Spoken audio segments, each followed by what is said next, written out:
Hello and welcome to episode 5.5, I'm calling this one, because I said in the last episode that the next episode would be looking at the chests in the chest system. But before I do that, I just want to go back through the code and do a bit of a code review and just start commenting. So hopefully going forward, if anyone has any issues, they can, the code will make a bit more sense. And I'm going to release this kind of mid-week, so it's this isn't going to replace the chest video that will come out when it was supposed to come out, and that will be episode 6. So if we go over to our inventory item data script, I'm just going to type 3 slashes and do a summary at the top of this script. So this is a scriptable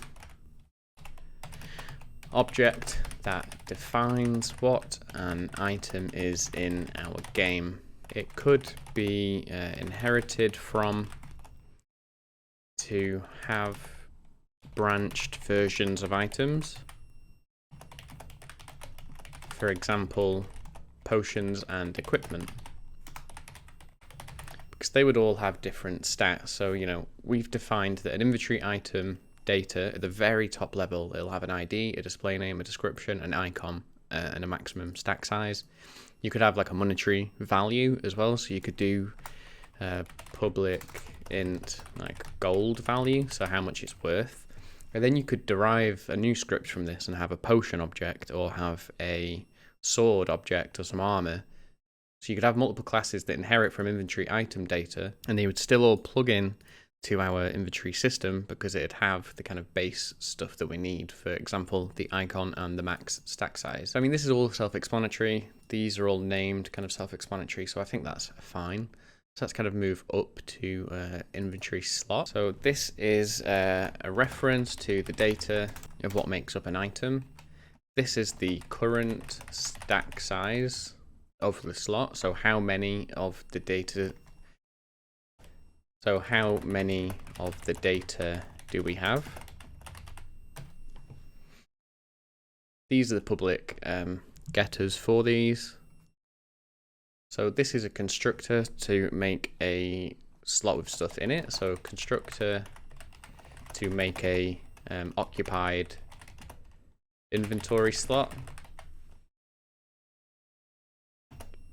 This is the constructor that makes a blank slot. So constructor to make an empty inventory slot.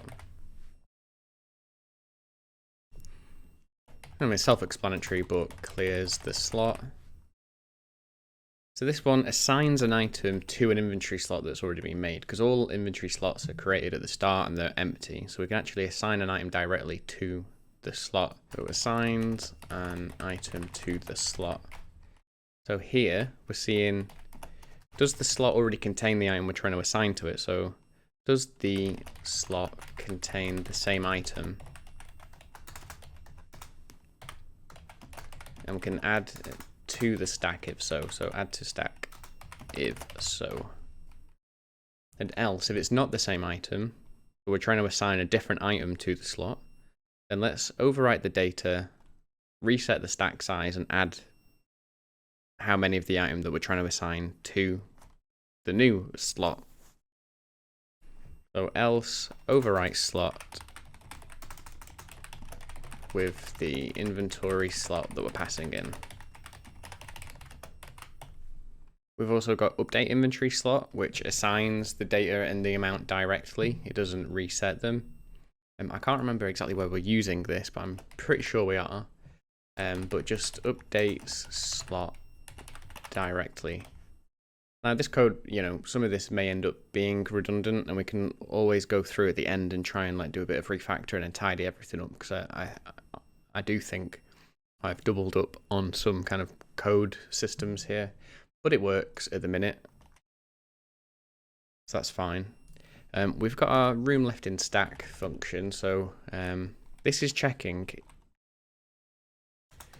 would there be enough room in the stack for the amount we're trying to add?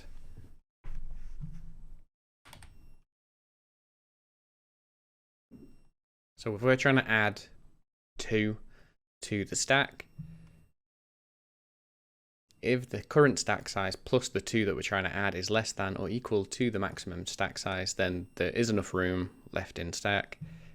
And if there's not, we can return false.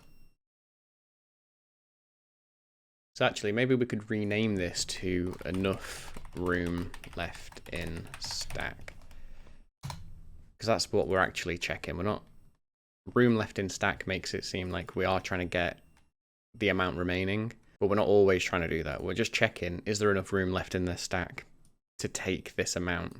Let's just call that enough room left in stack. I mean, this is self-explanatory. You add to the stack and remove to the stack. Here, we're not taking into account the item data's maximum stack size, which could be a bad thing, but in the inventory system, we're taking that into account before we actually add it to the stack. So that's why we don't ever go over the maximum stack size, because we are checking that here before we add it to the inventory in the inventory system. So, you know, we could check and return a bool if it can't, but that's kind of what's happening here. We're doing enough room left in stack, and then if there is enough room, we're adding it to the stack, and we're checking that here.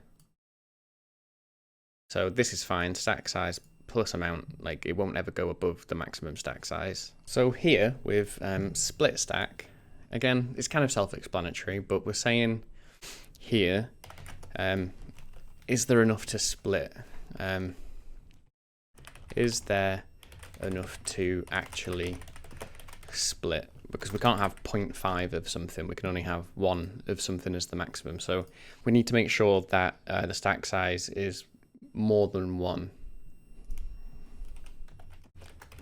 So if not, we'll return false and nothing will happen. But if there is, we'll just half the stack. Get half the stack. We'll remove from stack. That's this. We'll minus the half stack from this current inventory slot. And then we'll just return a new inventory slot with the half stack, so we can assign that where we need to assign it. So creates a copy of this slot with half the stack size. So hopefully that kind of makes sense.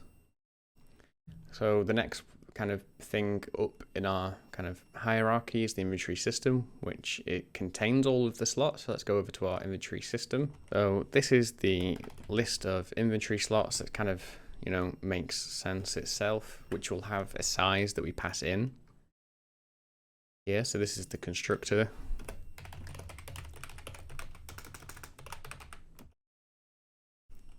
That sets the amount of slots. And then depending on what size we pass in, we just do a loop and add to this list empty slots. Like, so we pass in 10, we're going to make 10 empty slots and add it to our list. Then we've got our add to inventory, which is going to check, which again is kind of self-explanatory. It checks whether the item exists in the inventory, so does it contain the item? And it will pass back out a list of all of the slots that contain that item. And then for each of the slots in that list, we're going to check, is there enough room left in the stack for the amount that we want to add? And then if there is enough room left in the stack, then we add it to the stack. And we just return true and invoke our event on inventory slot change so the UI can update. If there isn't enough room left in the stack, nothing happens. So if there isn't enough room left in the stack, then we come out of this if loop and we check, do we have a free slot? So an empty slot. If we do have a free slot and we pass back out the slot that is empty, then we update that UI, the free slots inventory slot with the amount that we want to add. And then we call our on inventory slot changed event.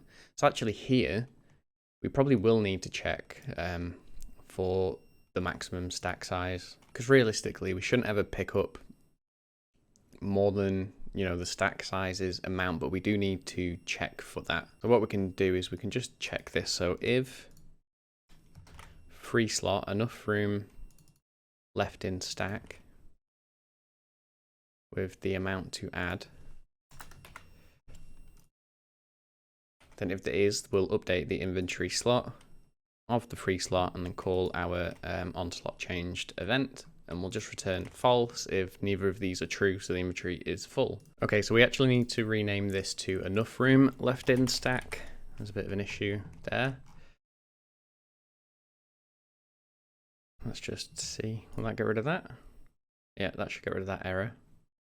So let's just make sure this free slot system works now we've changed it.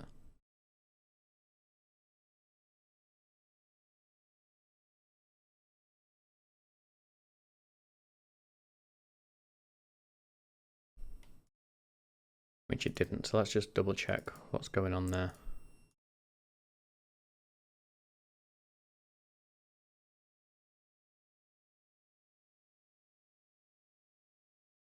So we need to check that item data is actually valid. So if item data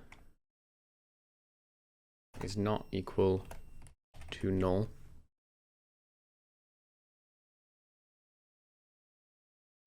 actually we can just get rid of that and say if item data is not equal to null and stack size plus amount to add is less than or equal to the item data's max stack size, return true.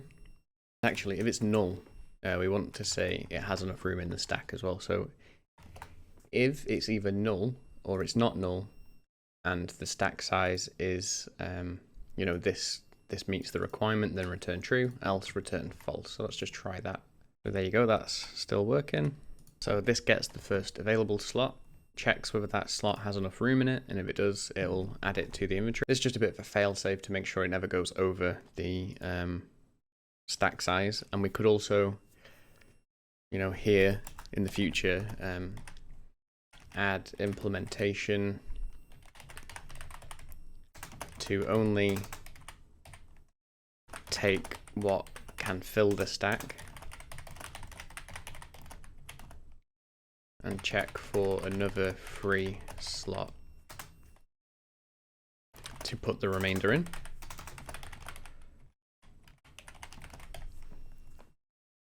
For example, in Minecraft, you can put multiple items on the ground. You can have like a stack of, you can have multiple apples and you'll pick them up, it'll fill up the stack, then it'll put whatever's left into a new stack. So we can that's where we can add the implementation there if we want to. Currently, we'll just check the free slot, and if the free slot doesn't have enough room left in its stack, nothing will happen, it'll just stay on the ground and we won't pick up the item. So here we're checking, do any of our slots have the item to add in them? If they do, get a list of all of them. And if they do, return true. If not, return false. Creating a list of all of the slots that equal the item data that we're trying to add to our inventory. I'm going to put them in a list. If that list isn't null, so if it has found them, then return true. And if it is null, we'll just return false. And this is just get the first free slot. So the first slot that has no data in it, the data is null. So just get the first free slot. Okay, so that's the inventory slot looked at. Let's go up to inventory holder. And this is very simple. All it does is it creates a new inventory system based on the size that we've given it. And in the next few videos, we're going to spin this out into a player inventory and a chest inventory. And they'll inherit from inventory holder and they'll have their own kind of systems in place.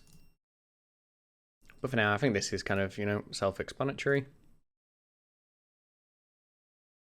So let's look at our mouse item data script, which is the one that when we click on a slot, we update this mouse slot. So the item sprite count is all kind of self-explanatory. The assigned inventory slot, that's fine as well. To be safe, we can do get and private sets on these, because we don't need to set them externally. We'll always set them by updating the slot on. We'll actually use this method to update the slot. So this is going to assign the item to our inventory slot. it's going to set the sprite, text, and color to whatever we've assigned. If it has an item, follow the mouse. So if has an item, follow the mouse position. As a bit of a to-do here, we're going to add the ability to use a controller, and it'll follow the controller around the screen instead of the mouse, and it'll go from slot to slot. So to do add controller support, we'll do that towards the end though. So if we do have some item data, we're going to set the current position to the mouse's current position. And if we press the left button and we're not over any UI, we'll clear the slot. Here we can have a to-do, and this is going to drop the item on the ground instead of deleting it. If you want to do that, we can go ahead and do that. But for now, we'll just delete the item. We'll click outside and it'll disappear and be deleted. All this clear slot is doing is it's just clearing our assigned inventory slot and then resetting the values to kind of their defaults and hiding it so that the mouse item data won't be seen. And here's that code that I got off Stack Overflow to just show whether the mouse position is currently over UI. So when we click, we're doing a raycast from the mouse position, and we'll create a list of everything that we hit that's on the UI layer, because we're using the event system, which responds to the UI. And if this list is greater than 0, then we've obviously hit some UI elements, so we won't delete the item that's on the mouse. But if it is 0, then we haven't hit any UI, so we're clicking into the world, so let's delete the item on the mouse. We've already looked at our inventory item data. Let's go and look at the pickup. So this has got a pickup radius and some item data. That's all self-explanatory. Collider, self-explanatory. We're getting a collider, we're setting its trigger to true and setting the radius to pickup radius. Now on our trigger enter, we're just looking whether the thing that hit us has an inventory script. If it doesn't, we're just going to return, nothing will happen. If it does, we'll try and add ourselves to the system's inventory. If that's successful, we add it to the inventory and that happens, then we'll destroy the object. And if not, nothing will happen and we'll just stay on the ground waiting for onTriggerEnter to be called again to check again. Once we implement the player inventory and chest inventory scripts, we'll have to change this up slightly, but for now this is fine. So over on our inventory display script, so this is just a reference to our mouse item data. This is the object in the game world. This inventory system is the inventory system that we are trying to display. We set this in our static inventory display by getting it from the inventory holder. We make a dictionary of inventory slot UI elements and their kind of system counterparts in our slot dictionary. So pair up the UI slots with the system slots in a dictionary. And then we've got a getter for the inventory system and this slot dictionary in case we need them. We've got a protected virtual void start in case we need to do anything later on in the start method, and we can override that in our static inventory display, which inherits from this class. We've got an abstract void assign slots, which we don't do here because it's going to be different based on the kind of child classes. So this is implemented in child classes. Update slot is a method that's called on our inventory system when something changes on the inventory. We pass in the slot that's updated and then we search the slot dictionary for that inventory slot. And if it is that slot, we update the key, which is the UI slot. We'll update that slot's UI. And we've said here, so slot.value is the under the hood system slot. The key is the UI representation. So if the system says in slot 3, system slot 3, we've updated and we've picked something up, it will update the UI slot that's paired with the system slot in our dictionary. Okay, slot clicked.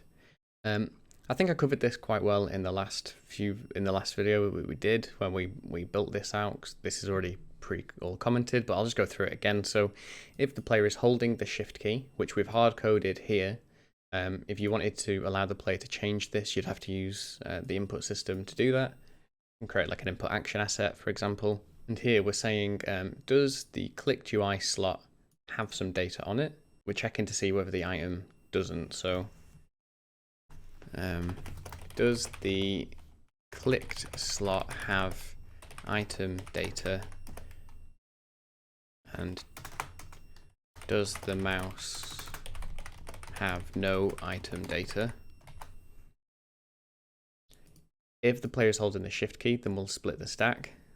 Else, we will pick up the item in the clicked slot.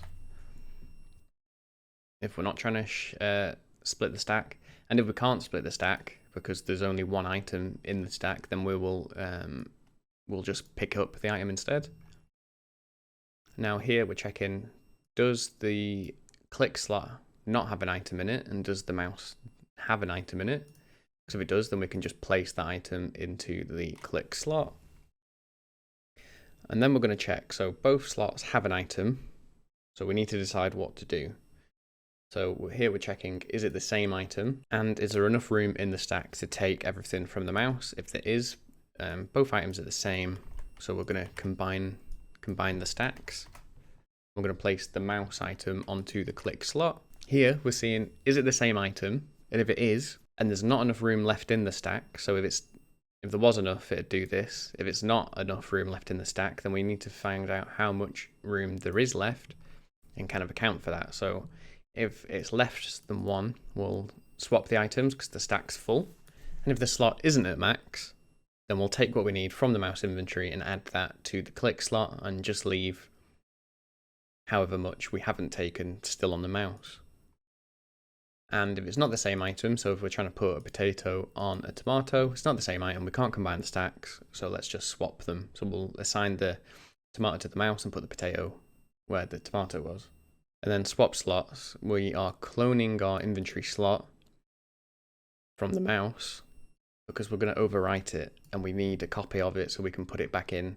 So here we need to make a copy of the mouse's inventory item, because we're then going to clear it and update it with what's on the click slot. And then we need, because it's cleared, that's why we've cloned it, so then we can put that information back into the clicked UI slot. So we'll make sure the UI slot's being cleared, we'll assign the new clone slot, and then we'll update the UI slot's elements to kind of show the system slot now on the front end. We'll come back to inventory slot UI. Let's just stick with the inventory display. So this inherits from our inventory display class, which we've just been through. We're going to call base start on an overrided start, just in case, like I said, we want to call anything in the inventory display start. And now here we're saying if our inventory holder isn't equal to null, then let's get the inventory system of our inventory holder and subscribe the on inventory slot changed subscribe to the on inventory slot changed event and assign our update slot function to that, which is on our inventory display. So that's this here, which is called when we add an item to our inventory from the ground. So we're going to subscribe to that method. I'm going to debug.log a warning here if this isn't the case, just so we know what the problem is, that there was no inventory assigned to the object. And then we can just assign our inventory slot systems, which is this abstract method, which I've said is implemented in the child classes. So that's implemented here. So it's public override void assign slot. It takes in an inventory to display, which is our inventory system. It creates a new dictionary in memory from that slot dictionary that we've said we need.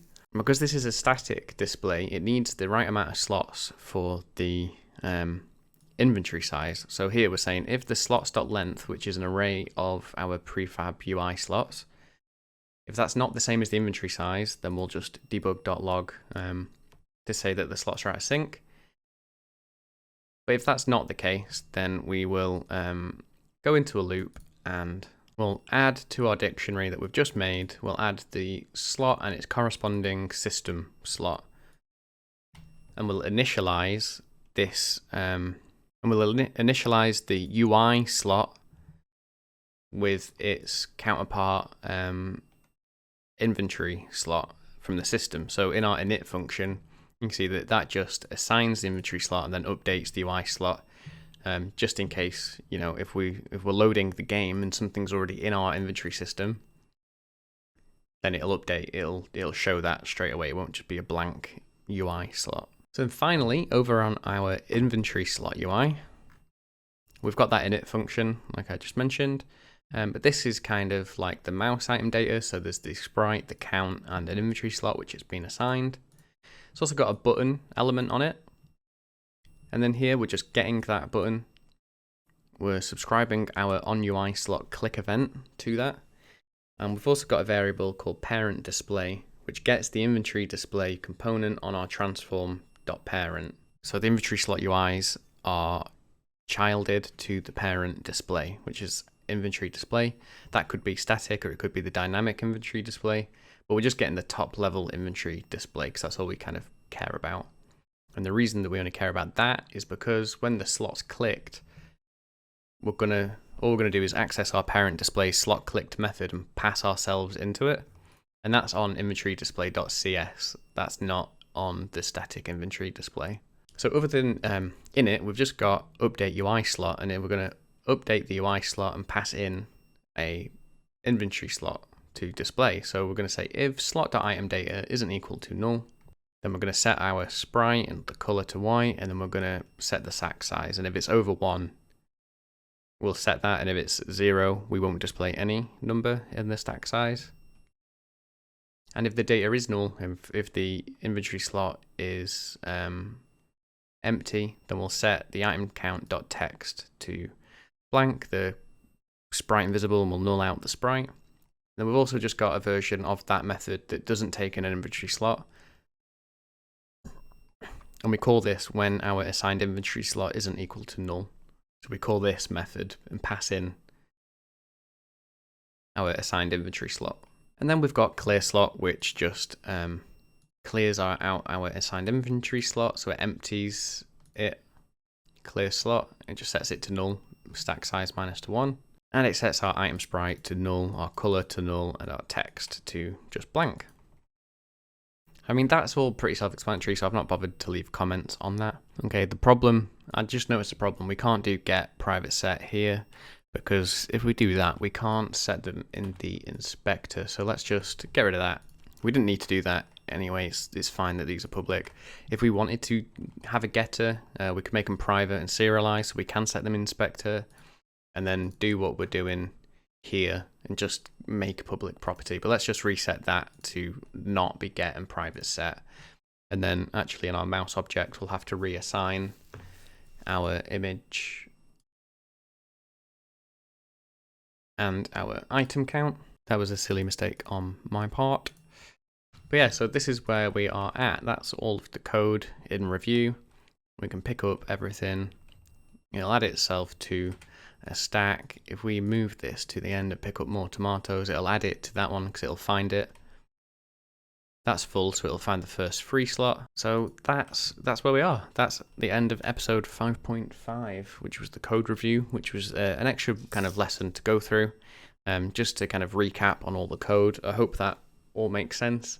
And I hope if you were confused about anything previously, that's kind of cleared up and you kind of get it now. As always, leave a comment below or join the Discord server if you want to, if you want help with anything. If you're watching these videos as they're going up live, the full series all the way through to the end is currently available over on patreon.com/danposs. And so are packages from the end of every lesson. I save out a package with the scripts in that current state, so you can compare your code with the code from that lesson if you want to. Again, they're over on Patreon, which is linked in the description. But for now, thanks for watching, and I'll catch you in the next one. Bye.